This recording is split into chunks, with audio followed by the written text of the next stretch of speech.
1940 Aspinwall കമ്പനിയിലെ തൊഴിലാളിയായാണ് VS സംഘടനാ രംഗത്തേക്ക് ചുവടുവയ്ക്കുന്നത്. നിയമവിരുദ്ധമായി പ്രഖ്യാപിക്കപ്പെട്ട കമ്മ്യൂണിസ്റ്റ് പാർട്ടിയിൽ ആ കാലയളവിൽ തന്നെ VS അംഗമായി. ആസ്പിൻവാളിൽ ട്രേഡ് യൂണിയൻ നേതാവായി വളർന്ന VSനോട് കൃഷിക്കാരെയും കർഷക തൊഴിലാളികളെയും സംഘടിപ്പിക്കാൻ മുഴുവൻ സമയ പ്രവർത്തകനായി കുട്ടനാട്ടിലേക്ക് പോകാൻ ആവശ്യപ്പെടുന്നത് P. കൃഷ്ണപിള്ളയാണ്.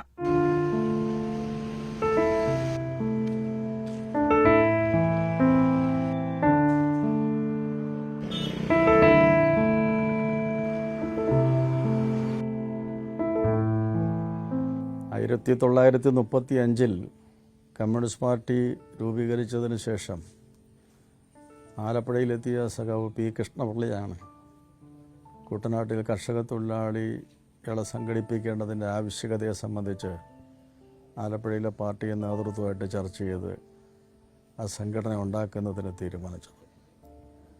അതിൻ്റെ അടിസ്ഥാനത്തിൽ ഏതാണ്ടൊരു നമ്മൾ സാധാരണഗതിയിൽ അടിമ സമാനമായ ഒരു ജീവിതം എന്നൊക്കെ പറയുമല്ലോ, ആ രൂപത്തിലായിരുന്നു അന്ന് കുട്ടനാട്ടിലെ കർഷക തൊഴിലാളികൾ ജീവിച്ചിരുന്നത്. വെളുപ്പം കാലത്ത് പാടത്തിറങ്ങിയാൽ രാത്രിയിൽ മാത്രമേ കയറാൻ പറ്റത്തുള്ളൂ. കൂലിയൊന്നും ചോദിക്കാൻ പറ്റത്തില്ല. ഉച്ചയ്ക്ക് വിശ്രമമില്ല. കാർഷിക മുതലാളി ജന്മിയോ എന്ന് പറയുന്നു, അതനുസരിച്ച് പണിയെടുത്തോണം, അവർ കൊടുക്കുന്നത് മേടിച്ച് പൊയ്ക്കോണം. ഈ അവസ്ഥയ്ക്ക് പരിഹാരമുണ്ടാക്കേണ്ടതാണെന്ന് കമ്മ്യൂണിസ്റ്റ് പാർട്ടി തീരുമാനിച്ചതിൻ്റെ അടിസ്ഥാനത്തിലാണ് VS അടക്കമുള്ള അഭിഭക്ത കമ്മ്യൂണിസ്റ്റ് പാർട്ടികളുടെ നേതാക്കന്മാരെ കുട്ടനാട്ടിലേക്ക് അയച്ചത്. അതിലെ പ്രമുഖൻ VS ആയിരുന്നു. VS ഉണ്ടായിരുന്നു, SK ദാസ് ഉണ്ടായിരുന്നു, വർഗീസ് വൈദ്യൻ ഉണ്ടായിരുന്നു. അവരെല്ലാം അന്ന് അഭിഭക്ത കമ്മ്യൂണിസ്റ്റ് പാർട്ടിയാണ്. അവരെല്ലാം കുട്ടനാട്ടിൽ വന്ന്, പ്രത്യേകിച്ച് VS കൈനകരിയിലാണ് കേന്ദ്രീകരിച്ചത്, ഈ പഞ്ചായത്തിലാണ് കേന്ദ്രീകരിച്ചത്. അതുപോലെ തന്നെ അദ്ദേഹം കാവാലം എന്ന് പറയുന്ന പ്രദേശവും കൈനകരിയും കേന്ദ്രീകരിച്ചുകൊണ്ട് ഇവിടെയാണ് കാർഷിക മുതലാളിമാരും ജന്മിമാരുടെ ഏറ്റവും ക്രൂരമായ കടുത്ത ചൂഷണം നടന്നിരുന്നത്. അതുകൊണ്ട് ഈ പ്രദേശത്തെ തന്നെ കേന്ദ്രീകരിച്ചുകൊണ്ടാണ് VS പ്രവർത്തിച്ചത്. VS എന്ന് പ്രവർത്തിക്കാൻ വേണ്ടി ഇവിടെ വരുമ്പോൾ കർഷക തൊഴിലാളികളെ സംഘടിപ്പിക്കാൻ വേണ്ടി വരുന്നു എന്ന് പറയുമ്പോൾ തന്നെ കർഷക തൊഴിലാളിക്ക് പേടിയാണ്. കാരണം അതിൻ്റെ പേരിൽ കാർഷിക മുതലാളിയും ജന്മിയും ഈ തൊഴിലാളിയെ പിരിച്ചുവിടുവോ എന്ന ആശങ്ക തൊഴിലാളിക്കുണ്ടായിരുന്നു. പക്ഷെ അവർ മെല്ലെ മെല്ലെ VS കൈനകരി താമസിച്ചുകൊണ്ട് കർഷക തൊഴിലാളികളുമായി ബന്ധപ്പെടാൻ, അതുപോലെ തന്നെ കാവാലത്ത് കേന്ദ്രീകരിച്ചുകൊണ്ട് അവിടെയും കർഷക തൊഴിലാളി കുടുംബങ്ങളുമായി ബന്ധപ്പെട്ട് ഇതിന് സംഘടന ഉണ്ടാക്കുന്നതിന് വേണ്ടിയിട്ടുള്ള ശ്രമം അദ്ദേഹം ആരംഭിച്ചു. ഓരോ ഭൂവുടമയ്ക്കും കീഴിൽ 15ഓളം ഹരിജൻ കുടുംബങ്ങൾ. പകലന്തിയോളം ജോലിയെടുത്താൽ കള്ള അളവ് പാത്രത്തിൽ 2 ഇടങ്ങഴി നെല്ലായിരുന്നു തൊഴിലാളിക്ക് കൂലി.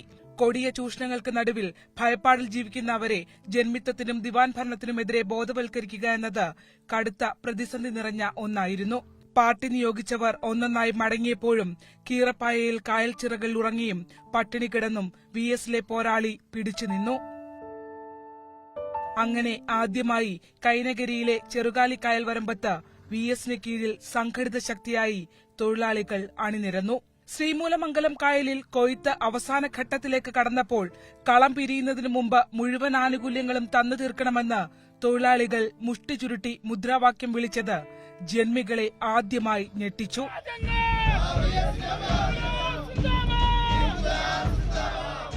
കർഷക തൊഴിലാളി മേഖലയിലെ ആദ്യ സംഘടിത സമരമായിരുന്നു അത്.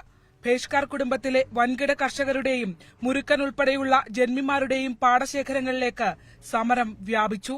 പോലീസിനെയും ഗുണ്ടകളെയും ഉപയോഗിച്ച് കൊടിയ മർദ്ദനങ്ങൾ അഴിച്ചുവിട്ടെങ്കിലും ബോധവൽക്കരിക്കപ്പെട്ട തൊഴിലാളികൾ പിന്മാറിയില്ല. 8ാം ദിവസം ദിവാന്റെ നേതൃത്വത്തിൽ ചർച്ച. ആദ്യം ഒറ്റപ്പെട്ട രൂപത്തിൽ കർഷക തൊഴിലാളികളെ സംഘടിപ്പിച്ച് ചെറിയ ചെറിയ സമരങ്ങളാണ് നടന്നത് എങ്കിലും പിന്നീട് അത് വലിയ സമരമായി രൂപം പ്രാപിക്കുകയുണ്ടായി. അങ്ങനെയാണ് തിരുവിതാംകൂർ കർഷക തൊഴിലാളി യൂണിയൻ. അന്ന് തിരുവിതാംകൂർ രാജഭരണമൊക്കെ നിൽക്കുന്ന ഘട്ടമാണല്ലോ, തിരുവിതാംകൂറാണ്. തിരുവിതാംകൂർ കർഷക തൊഴിലാളി യൂണിയൻ എന്ന രൂപത്തിൽ ഒരു സംഘടനയ്ക്ക് രൂപം കൊടുത്ത് അതിൻ്റെ പ്രവർത്തനം നടത്തി. അത് ഈ താലൂക്കിൽ നിന്ന് ആലപ്പുഴയിലെ മറ്റ് താലൂക്കുകളിലേക്കും കാർഷിക മേഖലയിലേക്കും അത് സംസ്ഥാനാടിസ്ഥാനത്തിൽ വളർന്നു. അതിനുശേഷം അതിപ്പോൾ അഖിലേന്ത്യാ കർഷക തൊഴിലാളി യൂണിയനായി മാറിയിരിക്കുകയാണ്. ഇതുപോലുള്ള 100 കൂട്ടം കാര്യങ്ങൾക്ക് പരിഹാരമുണ്ടായത് കമ്മ്യൂണിസ്റ്റ് പാർട്ടിയുടെ നേതൃത്വത്തിലുള്ള സമരത്തിൻ്റെ ഫലമായി. അതിൻ്റെ എല്ലാം മുൻപിൽ VS ഉണ്ടായിരുന്നു. 1945 തിരുവിതാംകൂർ കർഷക തൊഴിലാളി യൂണിയന്റെ ആദ്യ സമ്മേളനം കോട്ടയത്തിന്റെ അതിർത്തിയിൽ നടന്നു. കൊല്ലത്തെ നിരോധനം മറികടന്നായിരുന്നു ഇത്. VS-ന് താൽക്കാലികമായി ഇടം നൽകിയ കാവാലത്തിനടുത്തെ ചെറുകരയിലെ വീട്ടിലേക്ക് യൂണിയൻ അംഗത്വത്തിനായി തൊഴിലാളികൾ ഒഴുകിയെത്തി. കൈനഗിരിയിലെ ചെറുകാലിക്കായൽ വരമ്പത്ത് നിന്ന് തുടങ്ങിയ കർഷക തൊഴിലാളികളുടെ വിമോചന പോരാട്ട വിജയം സകല തൊഴിൽ മേഖലകളിലും ചലനം സൃഷ്ടിച്ചു. ദൌത്യം പൂർത്തീകരിച്ച് VS-ന്റെ കുട്ടനാട്ടിൽ നിന്നുള്ള ആദ്യ മടക്കം കമ്മ്യൂണിസ്റ്റ് പാർട്ടിയുടെ അനിഷേധ്യ നേതാവായിട്ടായിരുന്നു.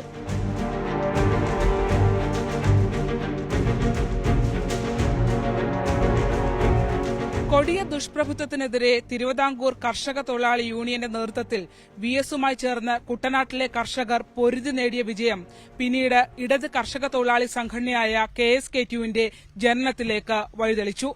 ഇന്ന് ഇടത് കർഷക തൊഴിലാളി സംഘടന KSKTU എന്ന പേരിലാണ് അറിയപ്പെടുന്നതെങ്കിലും മാതൃസംഘടനയായ തിരുവിതാംകൂർ കർഷക തൊഴിലാളി യൂണിയൻ സ്മരണ പുതുക്കി കുട്ടനാട്ടിൽ നിലകൊള്ളുന്നു. ക്യാമറമാൻ പ്രശാന്ത് മംഗലശ്ശേരിക്കൊപ്പം ആലപ്പുഴയിൽ നിന്നും ശരണ്യ സ്നേഹജൻ, News 18.